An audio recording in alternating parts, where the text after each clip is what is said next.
भाजपा राष्ट्रीय महामंत्री एवं प्रदेश प्रभारी डॉक्टर राधा मोहन दास अग्रवाल ने राजस्थान के संदर्भ में विस्तार से पत्रकार वार्ता में प्रकाश डाला। प्रधानमंत्री नरेंद्र मोदी ने केंद्रीय बजट में राजस्थान के सर्वांगीण विकास को प्राथमिकता दी। डॉक्टर राधा मोहन दास अग्रवाल कोटा। प्रधानमंत्री नरेंद्र मोदी के नेतृत्व में भारतीय जनता पार्टी ने राजस्थान के गौरवशाली अतीत, ऐतिहासिक विरासत तथा राष्ट्रीय अखंडता की रक्षा में अतुलनीय महत्व को देखते हुए केंद्र सरकार के फंड से राजस्थान के आर्थिक, भौतिक और सांस्कृतिक तथा आध्यात्मिक विकास को हमेशा प्राथमिकता दी है और आगे भी देते रहेंगे। यह बात आज कोटा में एक पत्रकार वार्ता के दौरान भारतीय जनता पार्टी के राष्ट्रीय महामंत्री, राज्यसभा के सदस्य एवं राजस्थान के प्रभारी डॉक्टर राधा मोहन दास अग्रवाल ने कही।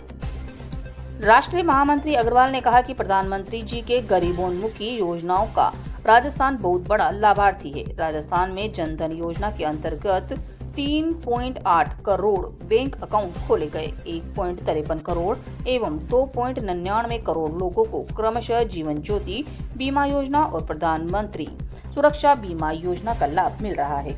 मुद्रा योजना के तहत 1 करोड़ 17 लाख रुपए दिए गए हैं। 2 करोड़ 72 लाख स्ट्रीट वेंडर्स को पीएम स्वनिधि योजना को लाभ मिला। किसानों को 61 करोड़ 4 लाख किसान क्रेडिट कार्ड वितरित किए गए। जल जीवन मिशन के माध्यम से 62 करोड़ 5 लाख घरों में पाइपलाइन के माध्यम से पानी उपलब्ध कराया गया। गरीब महिलाओं को 73 करोड़ 8 लाख निःशुल्क गैस कनेक्शन दिए गए। 4 करोड़ 40 लाख परिवार प्रधानमंत्री गरीब कल्याण योजना के अंतर्गत निःशुल्क अनाज पाते हैं। 2 करोड़ 28 लाख परिवारों के लिए 5 लाख रुपए प्रति वर्ष निःशुल्क इलाज की व्यवस्था की गई है और प्रधानमंत्री विकास सम्मान निधि योजना के तहत 71 करोड़ 7 लाख किसानों को 6,000 रुपए प्रति वर्ष सीधे उनके बैंक खातों में दिए जाते हैं। डॉक्टर अग्रवाल ने कहा कि प्रधानमंत्री नरेंद्र मोदी के नेतृत्व में भाजपा सरकार वास्तविकता में गरीबों के जीवन स्तर को ऊंचा उठाने का निरंतर प्रयास कर रही है। अभी जब माननीय राधा मोहन दास अग्रवाल साहब प्रेस वार्ता कर रहे थे तो मुझे ऐसा ध्यान नहीं आया, सब लोग वहां भी मंच में थे, कि पत्रकारों ने कोई भी विषय रखा हो, हर विषय का आपके पास में डाटा के साथ बिना कागज के जवाब था। उसके लिए एक बार जोरदार माननीय बजट के बारे में तो आप क्यों हम सब सुनेंगे, मैं तो कोटा के बारे में ही कहूंगा कि कोटा बूंदी की धरती, जहां के लोकप्रिय और लोक लाडले सांसद, जिनके हृदय में सदैव उसी भारतीय जनता पार्टी का कार्यकर्ता ही नहीं, प्रत्येक जन जन निवास करता है और वो सदैव सभी कार्यकर्ता को, चाहे दायित्ववान हो चाहे यहाँ का मतदाता हो, उसे उतना ही प्रेम, स्नेह और आशीर्वाद देते हैं और हम सब गौरवान्वित हैं कि वो हमारे लोकप्रिय लाडले सांसद हमारे जनप्रतिनिधि हैं, जो माननीय लोकसभा अध्यक्ष के रूप में पूरे देश में भी पूरे विश्व में अपने कार्यों से अपना एक वर्चस्व स्थापित किया। उनके माध्यम से लगातार ये कोटा बूंदी संसदीय क्षेत्र किस तरह से प्रगति की ओर अग्रसर हो। दिल्ली बॉम्बे हमारा जो हाईवे है उसमें जो भी अवरोध थे वो सारे अवरोध अब समाप्त हुए हैं। मुकुंदनागा जो हमारा जंगल है उसमें टाइगर आना शुरू हो गए। रामगढ़ का जो हमारा अभ्यारण्य है उसमें टाइगर आना शुरू हो गए। निश्चित ही यहाँ पे बहुत सारे उद्योगों की स्थापना अब शुरू हो चुकी है और जिसके लिए कांग्रेस लगातार ये कहती थी कि यहाँ तो कागज के हवाई जहाज जुड़ेंगे, वो भी सपना अब साकार कर रही है। चाहे चिकित्सा सुविधा हो, जल का मामला हो, बिजली का मामला हो, या लगातार महिलाओं के लिए जितने सेल्फ हेल्प ग्रुप आपने आज बताया कि 1 करोड़ ग्रुप जिस तरह से पूरे देश में है, तो निश्चित ही मेरा मानना है कि कोटा में सबसे ज्यादा सर्वाधिक होंगे, क्योंकि लगातार ओम जी बिरला साहब इनकी चिंता करते हैं किस तरह से इनको स्वरोजगार से जोड़ा जाए।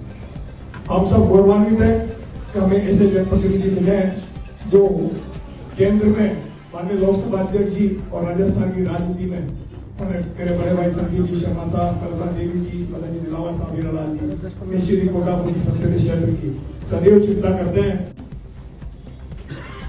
सरकार का काम इंडस्ट्री चलाना नहीं है। इन सारी इंडस्ट्रियों में देश की जितनी पूंजी थी सब लगा।